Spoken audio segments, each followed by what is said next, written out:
Breaking news. रात में एक ऐसी खबर आई है जिसने ग्लोबल मार्केट्स को हिला के रख दिया है। और सच कहूं तो आज सुबह की हमारी पूरी तैयारी बस इसी एक जियोपॉलिटिकल घटना पर टिकी है। एक ऐसी घटना जिसने दुनिया भर के ट्रेडर्स की नींद उड़ा दी है। तो सवाल ये है कि इस बड़ी उथल-पुथल का हम भारतीय ट्रेडर्स के लिए क्या मतलब है। बस अगले कुछ मिनटों में हम इसी को डिकोड करेंगे। इसे एक स्ट्रेटेजिक ब्रीफिंग समझिए, ताकि सुबह 9:15 जब मार्केट खुले तो हम पैनिक में नहीं बल्कि पूरी तैयारी के साथ एक्शन लेने को तैयार हों। तो चलिए इसे स्टेप बाय स्टेप समझते हैं। सबसे पहले तो ये जानेंगे कि आखिर हुआ क्या है।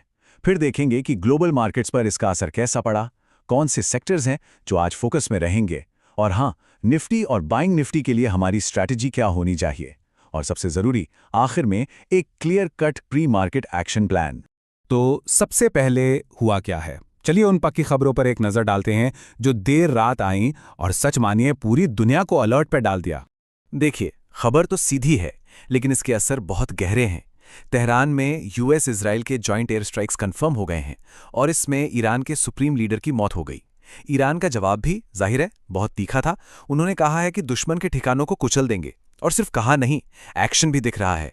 स्ट्रेट ऑफ हॉर्मूज के पास एक ऑयल टैंकर पर हमले की भी खबर है। और ये स्ट्रेट कितनी जरूरी है हम सब जानते हैं। दुनिया की एनर्जी सप्लाई लाइन है ये। इसी वजह से एहतियात के तौर पर कई बड़ी एयरलाइंस ने अपनी फ्लाइट्स तक रोक दी हैं। अब इस खबर के बाद मार्केट्स ने ठीक वैसा ही रिएक्ट किया है जैसा ऐसी सिचुएशन में होता है।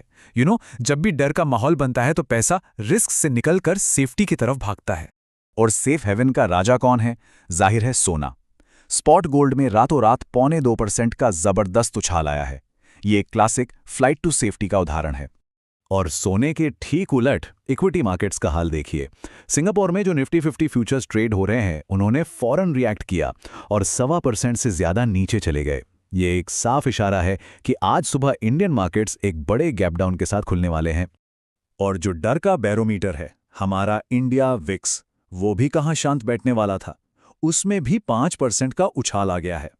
इसका सीधा मतलब है कि बाजार आज बड़ी उठापटक के लिए तैयार हो रहा है। मतलब ट्रेडर्स के लिए अपनी सीट बेल्ट कसकर बांधने का टाइम आ गया है। अब जरा इन नंबर्स को देखिए, इससे आपको पैनिक का अंदाजा लगेगा। इंटरनेशनल मार्केट में स्पॉट गोल्ड $5278 पर पहुंच गया और हमारे अपने डोमेस्टिक मार्केट में 10 ग्राम सोने का भाव एक झटके में $3160 से भी ज्यादा बढ़ गया। समझिए, ये कोई छोटी मोटी खरीदारी नहीं है, ये जबरदस्त इंटेंस सेफ हेवन बाइंग है। ठीक है, तो मैक्रो पिक्चर तो बिल्कुल क्लियर है। अब आते हैं असली मुद्दे पर कि इस माहौल में इंडियन मार्केट के कौन से सेक्टर्स में एक्शन दिखेगा। क्योंकि कहते हैं ना, हर क्राइसिस अपने साथ कुछ मौके और कुछ खतरे दोनों लेकर आता है। तो पहले बात करते हैं मौकों की। जैसे ही जियोपॉलिटिकल टेंशन बढ़ती है, एक सेक्टर है जो हमेशा रडार पर आ जाता है, वो है डिफेंस। देशों का फोकस अपनी सिक्योरिटी पर बढ़ जाता है और इसका सीधा सीधा फायदा डिफेंस स्टॉक्स को मिलता है। और इंडियन मार्केट में इस स्पेस में 3 बड़े खिलाड़ी हैं जिन पर नजर रखनी होगी। पहला है HAL, जिनकी एक्सपोर्ट ऑर्डर बुक खास तौर पर LCA तेजस के लिए लगातार मजबूत हो रही है।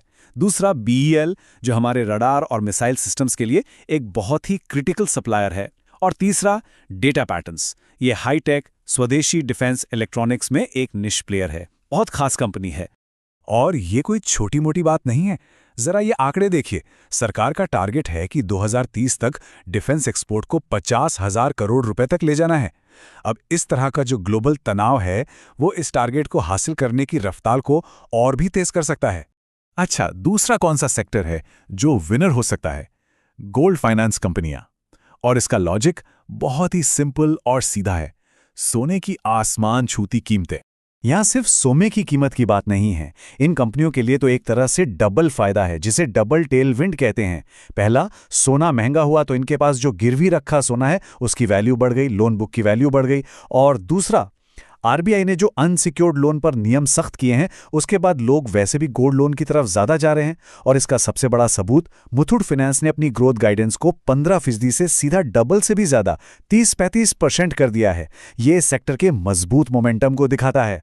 चलिए अब सिक्के का दूसरा पहलू देखते हैं, मतलब जोखिम कहाँ है। और सबसे बड़ा सवाल यही है कि मिडिल ईस्ट में जो ये आग लगी है, इसका भारत की एनर्जी सप्लाई पर क्या और कितना असर होगा। ये स्लाइड शायद आज की सबसे जरूरी स्लाइड है। यहाँ 3 सिनेरियो हैं, ध्यान से समझिए। पहला, अगर तनाव लिमिटेड रहता है तो ब्रेंट क्रूड शायद 80-82 डॉलर के आसपास घूमता रहेगा। लेकिन अगर स्ट्रेट ऑफ हॉर्मुज, जहां से दुनिया का लगभग 20% तेल गुजरता है, वहां कोई बड़ी रुकावट आई तो तेल सीधा 90 डॉलर के पार निकल जाएगा। और तीसरा, जो सबसे खराब सिनेरियो है, अगर ये एक बड़े रीजनल वॉर में बदल गया तो हम 130 डॉलर से ऊपर के दाम भी देख सकते हैं। और ये भारत के लिए एक इकोनॉमिक नाइटमेयर, एक बुरे सपने जैसा होगा। हमारा इंपोर्ट बिल और महंगाई दोनों आसमान पर होंगे। तो इस पूरे एनालिसिस के बाद अब आते हैं सबसे अहम सवाल पर। एक ट्रेडर के तौर पर आज निफ्टी और बैंक निफ्टी में हमारी स्ट्रैटेजी क्या होनी चाहिए, करना क्या है? देखिए, बाजार में भविष्यवाणी कभी काम नहीं आती, तैयारी काम आती है। इसलिए हम 2 सिनेरियो पर काम करेंगे। पहला, बुल सिनेरियो। मान लीजिए कोई डी एस्केलेशन की, तनाव कम होने की खबर आ जाती है, तो क्या होगा? एक गैप डाउन ओपनिंग के बाद हम एक बहुत शार्प रिकवरी देख सकते हैं। तो स्ट्रैटेजी क्या होगी? शुरुआती पैनिक को सेटल होने दीजिए और फिर जो अहम सपोर्ट लेवल्स हैं उनके पास खरीदने के मौके देखिए। अब दूसरा, बेयर सिनेरियो। अगर मिलिट्री एक्शन और बढ़ता है तो बाजार में बिकवाली का प्रेशर बना रहेगा। तब स्ट्रैटेजी होगी सेल ऑन राइज, मतलब हर उछाल पर रेजिस्टेंस के पास बेचने की सोचें और स्टॉप लॉस को बहुत सख्ती से फॉलो करें। याद रखिए, ऐसे माहौल में पैसा बचाना पैसा बनाने से ज्यादा जरूरी है।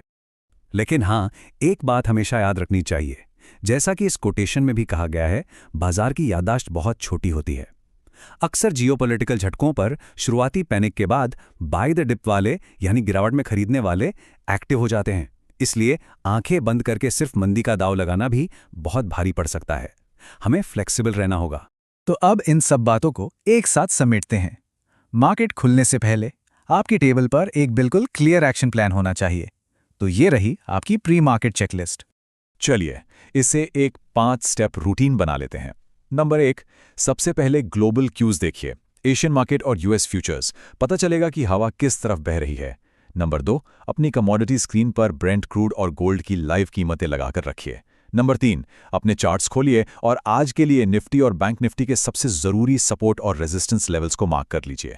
नंबर 4, वॉच लिस्ट फाइनल कीजिए। एक स्क्रीन पर डिफेंस और गोल्ड फाइनेंस और दूसरी पर ऑयल मार्केटिंग और पेंट जैसे स्टॉक्स। और 5वां और सबसे जरूरी कदम, कोई भी ट्रेड लेने से पहले आज के लिए अपना मैक्सिमम लॉस डिसाइड कर लीजिए। याद रखिए, इस तरह के बाजार में डिसिप्लिन ही आपका सबसे बड़ा हथियार है।